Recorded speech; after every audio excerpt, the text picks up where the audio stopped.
The people ask me, are we going to have a recession? And my answer is we might be in a recession right now and not even know it. We could be facing a global recession, including China, but just focusing on the U.S. Because that's the Fed's sort of territory. So Powell saying, the economy is great is nonsense. What he said, by the end of the year, we could be looking at 4.2% unemployment, 3.5 to 4% interest rates, and, kind of 2.7% inflation. You're like, wait a second, inflation is 8.6 today. How do you get to, 2.7, number one? And then what about rising unemployment and higher interest rates? How do you reconcile those things? He said all three of those things. But what state of the world could make those things come true? There's only one, which is a recession. A recession would do it. A recession will raise unemployment. Higher interest rates will cause the recession. And the recession will cause inflation to go down. So in effect, Powell was saying we're going to have a recession. Inflation, prices go up, so we understand that, or maybe put differently, the value of your money goes down. You don't get as much for your money, same thing. But inflation, broadly speaking, has two causes. One is called, not to get too technical, but it's called cost push. This comes from the supply side. So there's a shortage of oil, and we've got a financial and economic war going on between Russia and the United States. The U.S. really started, but U.S., EU, Canada, Australia, Japan versus Russia. That's obviously disrupting supply chain, cutting down energy supply, causing the price of oil to go up, et cetera. So that's coming from the supply side. And you're exactly right. The Fed can't drill for oil. The Fed can't plant wheat. The Fed can't make semiconductors. So they can't do anything about this. And the supply chains are breaking down. They were breaking down before the war in Ukraine, but Ukraine has made it worse.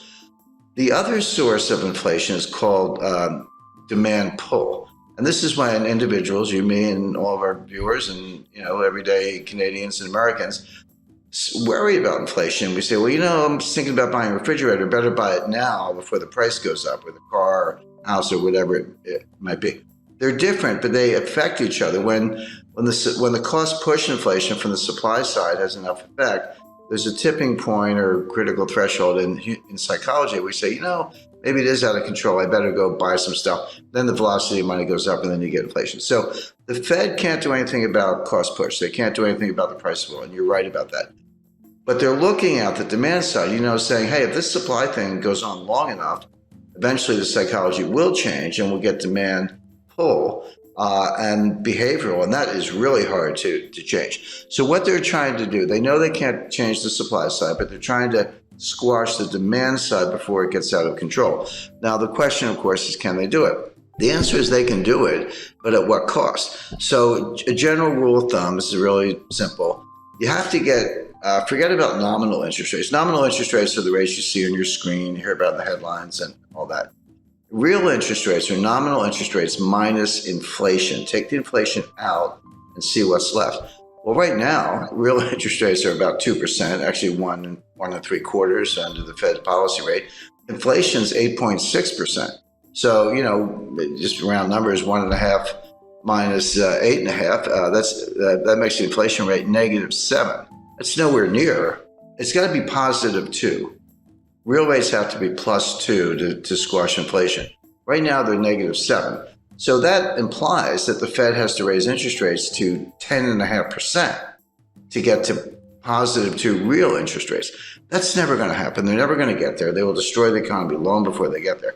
So the Fed has no hope of squashing inflation from the demand side, as you described, by raising rates, unless inflation comes down for other reasons. So what they're going to do, they're going to keep raising rates, 2, 2.5, 3, 3.5, 4, hope that inflation comes down from 8 to maybe 3, although I think that's a stretch.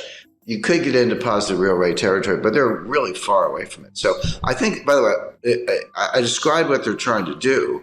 I should make it clear they're going to fail. The only way inflation comes down, the way we're talking about, is if they trash the economy, a severe recession. If that happens, you say, well, do people still need to put gas in their cars? Well, you're right, but not if they're unemployed, because they're not going to work. There's a lot here that's just for show. It sounds good on TV, but there's a lot less here than meets the eye. But the point is, this is not over anytime soon. And even if it were, when you break supply chains, you can't just put them back together. It's like breaking a vase. in 1,000 pieces. And you got to go buy a new vase. It's going to take years to undo this damage. So I spoke to the individual who was probably the single individual most responsible for building the modern supply chain. It was 30 years from 1989 to 2019. It was head of one of the largest companies in the world, and this is what they did, among other things. And he said, Jim, you have to understand, it took us 30 years to build it. It took us 3 years to blow it up. It's not going to come back in a year. This is going to take 5, 10, 15 years to build a new one. So it's what I call supply chain 2.0. Well, buying a refrigerator is a good idea. Buying a freezer might be a better idea. We're looking for food shortages by the fall. Now, when I say food shortages, in Africa and Middle East, this will mean mass starvation. You may see the greatest humanitarian crisis in history because they literally can't get the food. Everyone's like, well, gee, you can't get Ukrainian wheat. What's the big deal? Buy it from somewhere else. There is nowhere else. Canada and the United States grow an enormous amount of wheat, but we use most of it internally, and we feed, because it's not for humans, by the way, we feed our animals. This is how you feed cows, pigs. This is how you get beef and pork. This is an example of the supply chain, how it filters all the way through. So you would expect higher prices to persist. You would expect food shortages. Buying a freezer is not a bad idea. The future supply chain is going to be, it goes by different names. Janet Yellen calls it friendshoring. Macron calls it constellation. I call it a college of nations, but basically we'll have supply chains and trade, but it'll be sort of members only. So US, Canada, Australia, Europe, others, Japan, will be invited to join, but not China. Russia is going to be in the waiting room for a while. We should be better allies with Russia, but the Democrats in the United States have pretty much made that impossible, at least for the short run. And then there'll be other countries that are kind of neutral in that scheme, Brazil, India, and others. But the point is, you'll still have trade and you'll have supply chains, but it'll be kind of friendly countries, members only, and exclude China. So that decoupling is going to go ahead. The Chinese seem to be not only fine with it, but they're actually leading the way.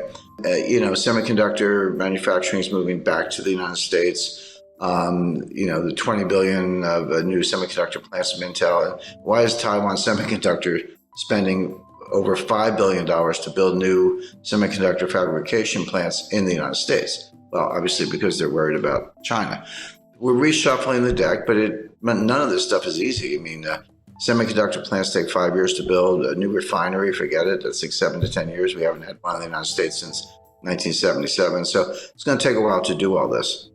Well, we can do it. So if I said we're definitely going to have inflation, you would know what to do. You'd buy gold, hard assets, land, silver, treasury notes, government bonds, etc. If I said we're definitely going to have deflation, you would also know what to do. You would reduce leverage. You would have more cash, and there are other assets you could go into. The problem is we could have both. There's no question we have inflation right now. It's front and center. But if the Fed squashes it and causes a recession or worse, you could flip to deflation very quickly. So this is going to sound like an obvious statement. What you want is diversification. Sounds obvious, but most people don't know what diversification is. I see people, I've got 50 stocks in 10 different sectors. I'm highly diversified. I'm like, no, you're not. You have one asset class called stocks. Real diversification, have a slice of stocks, gold, real estate, cash. Agriculture is a good investment. Energy, forget the Green New Scam. That's a joke. Oil and natural gas are going to be around for a long time.